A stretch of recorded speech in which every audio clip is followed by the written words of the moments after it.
Okay, so now we're in front of, this is the Cordell Hull Legislative Office building here. And so they've got offices for all 98 representatives and for the 32 senators and hearing rooms. I'm going to give you guys a tour of everything and all the corruption that goes on in there.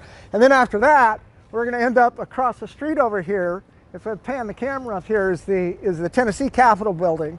So we're going to go on the floor and take a look in there when we end up. But first, let's go inside Cordell Hull building. And I'm going to show you where all this corruption takes place and how it takes place in here. So I'm going to go through security, and once we get on the other side of security, then I'll catch up with you guys there. All right, so come on. Okay, so we just went through security and we came down one level, and we're on the main floor of Cordell Hull office building. And over here on this side, you can see this is the Senate side of the building. And you can see they've got Senate Hearing Room 1 and Hearing Room 2. Now, what's important about this is hearing rooms. Hearing rooms, they have hearings. These are actually courts of justice in our legislative houses, and we've forgotten that. So we're going to follow me over onto this side, and then we're going to look in the House hearing room. And you guys have, if you've been following my work for a couple of years, you've seen me testifying, for and against. I mostly testify against legislation, but it's inside these hearing rooms. I think they're probably locked because they're out of session. But yeah, everything's locked up right now because they're out of session. But they've got 3 or 4 hearing rooms where the House meets, and then they debate legislation that goes on down here. But here's what really happens with these so-called debates or discussions about new legislation, is they read the caption of the bill, and the legislators, almost none of them know what's actually in the bill. The bill itself is written by legislative attorneys. Every single bill is written by a legislative attorney. They're not written by the members of the House or the Senate, or at least none that I know of. It's all by legislative attorneys. And all of the legislation is coming from special interest groups, and it's all for corrupt purpose. These halls are literally teeming with lobbyists and special interest groups looking to seek favor. And when somebody's getting favor, somebody's getting pushed down. There's always another side to this. The worst part of it, though, is that much of this legislation is repugnant to the Tennessee Constitution.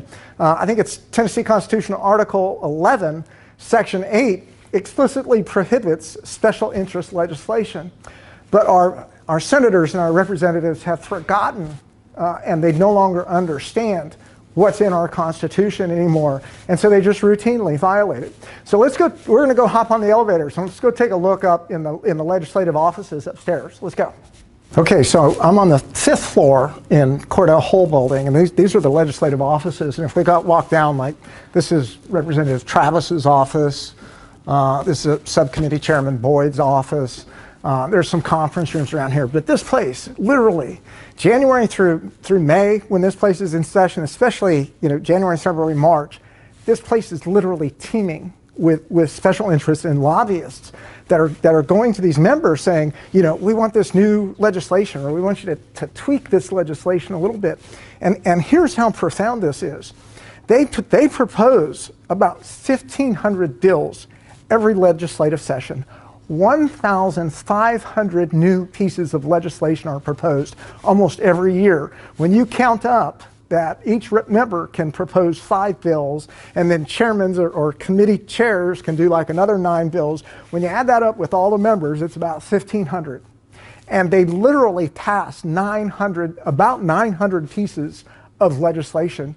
We are getting buried in this stuff, and I'm telling you, every one of these bills that's going through here, with that much legislation, they have like 10, 15 minutes. I mean, literally, that's how much time that they have to deliberate on these things overall. These guys are passing out they're passing legislation like a short order cook, shelling out pancakes. I mean, it's really that bad.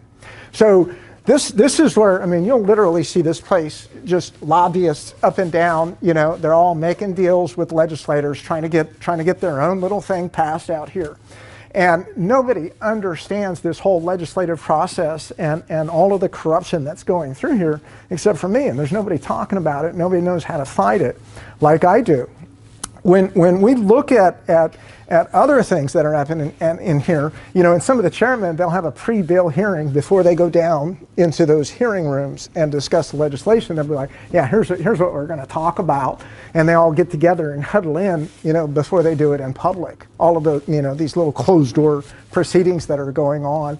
And all of this stuff is literally, it continues to weaken and oppress our constitutionally protected rights, or they're supposed to be protected rights. So next step, we're going to head over now over to the Capitol building. We're going to go over to the House and Senate floor, and I'll show you what that looks like. And then we're going to stop by the governor's office over there as well. So let's head on over to the Capitol building now. It's just kind of cool. So this is the Cordell Hull tunnel. So we're just leaving the Cordell Hull Legislative Office building, and then we're heading over to the Capitol. And they built this several years ago. It's actually a beautiful, beautiful facility, tunnel between the Capitol building and the Legislative Office building. The air down here is very well purified and clean down here. Just kind of an impressive thought. Probably a good thing our tax dollars paid for looking at the Cordell Hull tunnel. So.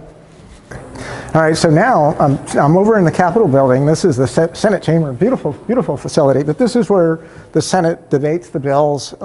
Typically they'll go through a subcommittee, and then they'll go through a committee, and then once they're heard 3 times, then they'll come on the floor, and then they'll vote for them, you know, here in the Senate. And then let's take a walk across the hall. Okay, and so walking in, this is the House chamber, where the House will vote on these bills. So you can see it's got 98. Looks like Clerk Hicks is back in the background there. And then come around here. This is Chief Clerk of the Senate here, and Chief Clerk Humphreys, who told me reading doesn't mean reading when it comes to petitions. And he just told a member of the House that the Tennessee Constitution is correct on the General Assembly's website, when we all know it's not. The last phrase of Article 1, Section 23 has been unlawfully altered. And we heard Representative Hicks that we just saw, when he read my last petition, I think he probably did it on purpose, and he said by address of remonstrance, when the letter from Representative Garrett said clearly by address or remonstrance, because that's what's in the Constitution. And I think these guys are just being sniffy about it.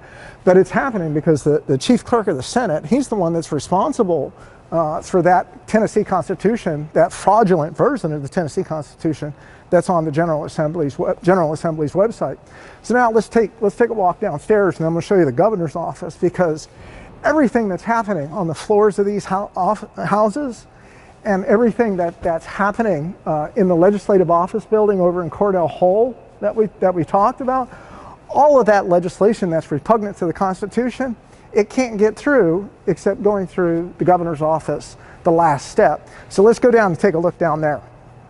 Okay, so now I'm standing in front of the Secretary of State office, and they've got here, you know, you can come take a Tennessee Blue Book. Last year's edition was blue. This year's is yellow, and they know, because it went to the Secretary of State, that I wanted to see the actual original Tennessee Constitution when we first started debating that the Constitution's been unlawfully altered, and they came out with a second edition that has the false language in the last phrase of Article 1, Section 23.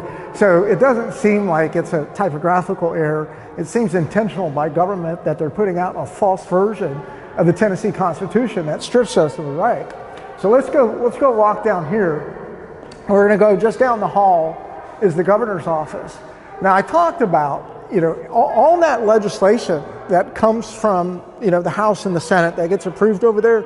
All of that legislation, it either gets signed by the governor, or if it's not objected to by him within 10 days, and even if he doesn't sign, it still becomes law. So even if he doesn't sign it, you know, his inaction will result in that legislation still becoming law. So this is the governor's office here. And the first thing that I would do is take down this stupid petition that separates the public, you know, from going into the governor's office. I think it's ridiculous. My office will always be open for citizens, and I'll probably have a day to address petitions from the people, and just go sit over in one of the conference rooms here and just have people, if you want to come and petition me or seek redress from the office of governor, I would welcome that. It's a constitutional right that the people have. But all of this legislation that is corrupt, that is all special interest, that is repugnant to the Tennessee Constitution, that allows all of that corruption that's going on in our courts, that's doing things like creating the unconstitutional Board of Judicial Conduct. All that bad stuff is because of legislation that goes to the governor's office. And he either signs it or he fails to object to it. And so this is where it all stops. And if I'm elected as governor, I guarantee you that any legislation that comes to my desk that is repugnant to the Tennessee Constitution, I will state in writing to the House and the Senate why I won't sign it. And then I will address the public as to why I believe that it's repugnant to the Tennessee Constitution. And that's what we need, is a governor that's standing up for the people. So just to sum up, we walk through all the corruption that's going on in the courts across this state. We've gone that can't happen except for the corruption that's going on in the Tennessee Court of Appeals and Tennessee Supreme Court. And all of that corruption is because of what's enacted over and discussed in the Cordell Hall Legislative Office Building, all the special interests, all the lobbyists that are going through there. Like, it's so crazy, all the legislation that they do. And then it coming over here after it's passed, downstairs on the House and Senate floor chambers. After it's passed, it comes right here to the governor's office, and then it gets enacted into statutory law. And I'll stop all that. So thank you guys for taking this tour of our corrupt Tennessee government today. Thanks for taking this tour with me. And I hope you'll take a look at all of my work, restoring the right of remonstrance, taking stand against rampant corruption in government. So thank you for taking time. God bless, Godspeed to us all, and God we trust.